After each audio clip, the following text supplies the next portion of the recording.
அனைவருக்கும் அன்பான வணக்கங்கள். தெய்வீக சக்தி வீட்டில் குடிக்கொள்வதும் எப்போதும் உங்களை சுற்றி இருப்பதும் மிகப்பெரிய விஷயம். இது அனைவருக்கும் நடந்துவிடாது. சில குறிப்பிட்ட அறிகுறிகள் மூலம் வீட்டில் தெய்வீக சக்தி உள்ளது என்பதை தெரிந்து கொள்ளலாம். அப்படி இருந்தால் அந்த தெய்வீக சக்தியை பலப்படுவதற்கான வழிபாடுகளை நீங்கள் அடிக்கடி செய்ய வேண்டும். நம்முடைய வீட்டில் நல்ல நிகழ்வுகள் நடக்க வேண்டும், மகிழ்ச்சி நிம்மதி நிலைத்திருக்க வேண்டும், வளர்ச்சி இருக்க வேண்டும் என்றால் அங்கு தெய்வீக சக்தியும் நேர்மறை ஆற்றல்களும் நிறைந்திருக்க வேண்டியது மிகவும் அவசியமாகும். நம்முடைய வீட்டில் குலதெய்வம், காவல் தெய்வம், இஷ்ட தெய்வங்களின் அருள் நிறைந்திருக்க வேண்டும் என்பதற்காகத்தான் தெய்வீக சக்தியை ஈர்க்கும் விதமாக வாஸ்து பார்த்து வீட்டின் பூஜை அறையை அமைக்கிறோம். தெய்வீக அருள் நம்முடைய வீட்டில் குடியேற பூஜை அறை மட்டும் சரியான திசையில் இருந்தால் போதாது. தினமும் விளக்கேற்றுவது, தீப தூப ஆராதனைகள் செய்வது, மந்திர ஜபம் செய்வது ஆகியவற்றால் வீட்டில் இருக்கும் தெய்வ படங்கள் அல்லது சிலைகளில் தெய்வீக சக்தியை கொண்டு வந்து நிலைநிறுத்த வேண்டும். அனைவரின் வீடுகளிலும் தான் விளக்கேற்றி பூஜை செய்து வழிபடுகிறோம். ஆனால் நம்முடைய வீட்டில் தெய்வீக சக்தி உள்ளதா இல்லையா என்பதை எப்படி தெரிந்து கொள்வது என்ற சந்தேகம் வரும்.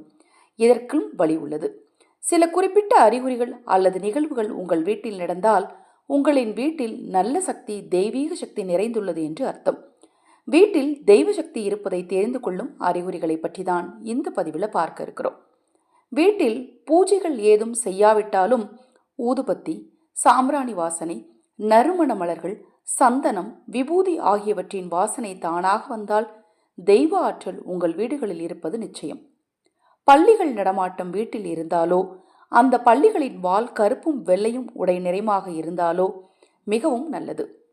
வீட்டில் பள்ளிகள் நடமாட்டம் இருந்தாலே அங்கு குலதெய்வம் கூடவே இருப்பதாக அர்த்தம். காகம், குருவி, கிளி, புறா போன்ற பறவைகள் அதிகமாக வீட்டிற்கு வருவதும் நன்மையானது. குறிப்பாக புறாக்கள் வந்து செல்கிறது என்றால் தெய்வீக அருள் நிறைந்துள்ளதாக அர்த்தம். நாய் என்பது பைரவரின் வாகனம். அதனால் நாய் வீட்டின் அருகில் வால் ஆட்டிக்கொண்டு அடிக்கடி நடமாட்டம் கொண்டிருந்தால் நல்ல சக்தி வீட்டில் இருப்பதன் அறிகுறியாகும். குறிப்பாக பசு வருவதும் மிகவும் நல்லது. வீடு சுத்தமாக, துர்நாற்றம் இல்லாமல், சமையலறை மற்றும் குளியலறை தண்ணீர் இல்லாமல் இருந்தாலே அந்த வீட்டில் நிச்சயம் தெய்வ சக்தி இருக்குன்னு அர்த்தம். வீட்டில் யாருக்காவது கெட்ட விஷயங்கள் நிகழப்போவதை முன்கூட்டியே கெட்ட கனவின் மூலம் உங்களுக்கு உணர்த்தினால் அது நல்ல சக்தி வீட்டில் இருப்பதன் ஒரு முக்கியமான அறிகுறியாகும். வீட்டில் ஒருவருக்கு இது போன்று கனவு வந்தாலே தெய்வ நடமாட்டம் இருப்பது உறுதி. ஏற்றிய தீபம் நேராக நின்று எறிந்தால் நல்ல சக்தி குடியிருக்கும் வீடுதான் உங்கள் வீடு என்பதை நீங்கள் புரிந்து கொள்ளலாம். உங்கள் வீட்டில் இந்த விஷயங்கள்லாம் நடந்தது அப்படின்னா தெய்வீக சக்தி உங்கள் வீட்டில் இருக்கு. உங்கள் வீட்டில் தினம்தோறும் பூஜை அறையில் விளக்கேற்றுங்க, நிலைவாசலில் விளக்கேற்றுங்க. நேரம் கிடைக்கும் போதெல்லாம் குலதெய்வ கோயிலுக்கு போயிட்டு வாங்க. இதை செய்யறதுனால தெய்வம் உங்கள் வீட்டில் நிரந்தரமாக குடியிருக்கும். இது போன்ற எண்ணற்ற தகவல்களை தெரிந்து கொள்ள நமது சேனலை சப்ஸ்கிரைப் பண்ணிக்கோங்க. அனைவருக்கும் எனது அன்பு வணக்கங்களை கூறி இந்த பதிவை நிறைவு செய்து கொள்கிறேன். ஹரஹர சங்கர, ஜெய ஜெயசங்கர, மகா பெரியவா திருவடிப்பாதம் சரணம் சரணம்.